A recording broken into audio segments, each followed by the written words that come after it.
BJP ने आदमपुर उपचुनाव के लिए भव्य बिश्नोई को टिकट दिया है। आदमपुर पूर्व सीएम भजनलाल का गढ़ माना जाता है। पिछले 54 साल से यहां पर भजनलाल परिवार का कब्जा रहा है। 1968 से चली आ रही भजनलाल परिवार की इस विरासत को इस बार उनका पोता संभालेगा।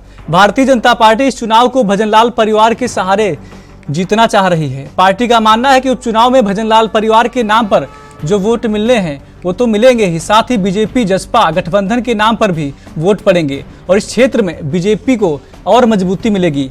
1968 से लेकर 1982 तक भजनलाल आदमपुर सीट से विधायक रहे हैं। उनके अलावा उनकी पत्नी जसमा देवी भी यहां से चुनाव लड़ चुकी हैं। कुलदीप बिश्नोई और उनकी पत्नी रेणुका बिश्नोई भी यहां से चुनकर विधानसभा तक पहुंच चुके हैं। अब भव्य बिश्नोई चुनाव लड़ेंगे।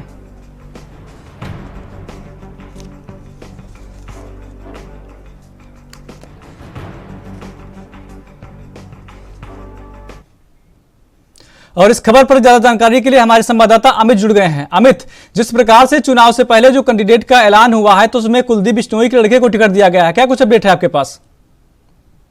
जी बिल्कुल, शुरू से ही लेकर कयास लगाए जा रहे हैं कि कुलदीप बिश्नोई भी पहले बीजेपी सरकार से मिलकर इस बात को जता चुके कि अब की बार मैं चुनाव नहीं लड़ूंगा, बल्कि अब की बार मेरा बेटा चुनाव लड़ेगा। और उसी के अनुसार आज पार्टी ने कुलदीप बेटे भव्य बिश्नोई को आज टिकट दी गई है और लगातार 3 दिन से लगातार भव्य बिश्नोई आदमपुर के गाँव के अंदर जनसभा दौरे पर चल रहे हैं। उसी को देखते हुए आज लगभग 12 बजे के आसपास बीजेपी सरकार ने यहाँ पर जो आदमपुर उपचुनाव उसको लेकर भव्य बिश्नोई का नाम घोषित किया। जी अमित, जिस प्रकार से देखा जाए भजनलाल का जो परिवार है वो राजनीति में काफी दिग्गज माना जाता है, तो क्या इसका भी फायदा उनको मिलेगा?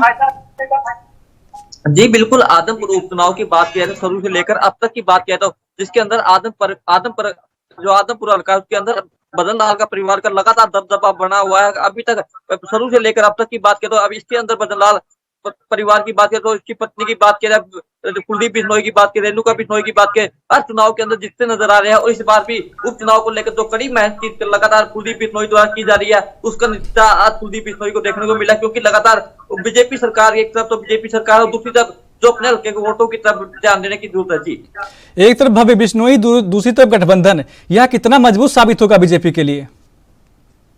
जी बिल्कुल, अब की बात थोड़ी सी बीजेपी गठबंधन की बात करें तो यहाँ पर सबसे बड़ी दिक्कत स्कूलों को लेकर आ रही है, क्योंकि आदमपुर की स्कूलों की बात करें तो यहाँ पर 4 स्कूलों को मदद कर दिया गया, जिसको लेकर आम आदमी पार्टी भी स्कूलों के नाम पर ही लगातार वोट मांग रही है। अन्य कांग्रेस पार्टी भी यहाँ पर स्कूलों के नाम से वोट मांग रही है। ये सबसे देखने वाली बात है, क्योंकि लगातार जो अन्य पार्टियां स्कूलों को बंद करने को लेकर लगातार वोट मांग रही है, लेकिन बीजेपी सरकार ने जो 4 स्कूल बंद किए गए हैं उनका थोड़ा घना असर देखने को मिलेगा। जी अगर हम बात करें वहां पर विकास की, अगर बात करें आदमपुर में, तो वहां की विकास की स्थिति कैसी है? जमीनी स्तर पर क्या हालात है वहां पर?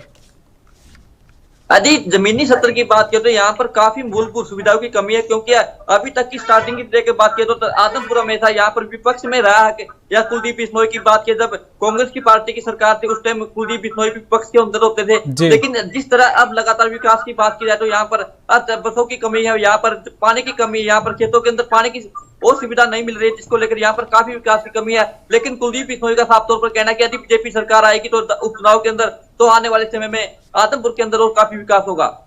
देखिए, भव्य बिश्नोई को जो टिकट मिला है तो उसमें कहीं ना कहीं कुलदीप बिश्नोई का सपोर्ट है ही पूरा, लेकिन भव्य बिश्नोई अपने इस जो दांव पेच है वो क्या दिखा पाएंगे सही तरीके से? बीजेपी के लिए अच्छा साबित हो सकते हैं? कैसे देखते हैं इसको आप? जी बिल्कुल, बात के 2019 चुनाव की बात के लोकसभा चुनाव के अंदर भव्य बिश्नोई ने चुनाव लड़ा, जिसके अंदर भव्य बिश्नोई बिल्कुल जो बीजेपी के सांसद प्रदेंद्र सिंह उसके द्वारा करारी हार हुई थी, और उसी को देखते हुए अब एक ही पार्टी गठबंधन द्वारा मिलकर चुनाव लड़ा गया है। भव्य बिश्नोई के सामने भी कड़ी चुनौती होगी, क्योंकि उसके सामने 2 बड़े दिग्गज पार्टियां हैं, बड़े नेता सामने हैं, उनके सामने बहुत ही बड़ी चुनौती, जिसको लेकर भव्य बिश्नोई के लिए पार पाना बहुत ही मुश्किल है। लेकिन जिस तरह लोगों के लगातार कयास लगाए जा रहे हैं कि अब की बार उपचुनाव के अंदर बीजेपी सरकार ही बनेगी, उसको देखते हुए भव्य बिश्नोई का काफी हौसला लगातार बढ़ रहा है, लेकिन भव्य बिश्नोई की इतनी राह आसान नहीं होगी। देखिए, आपने अभी कहा कि भव्य बिश्नोई के सामने जो कैंडिडेट खड़े होंगे वो भी काफी दिग्गज हैं, तो उनके सामने क्या क्या चुनौतियां हो सकती हैं?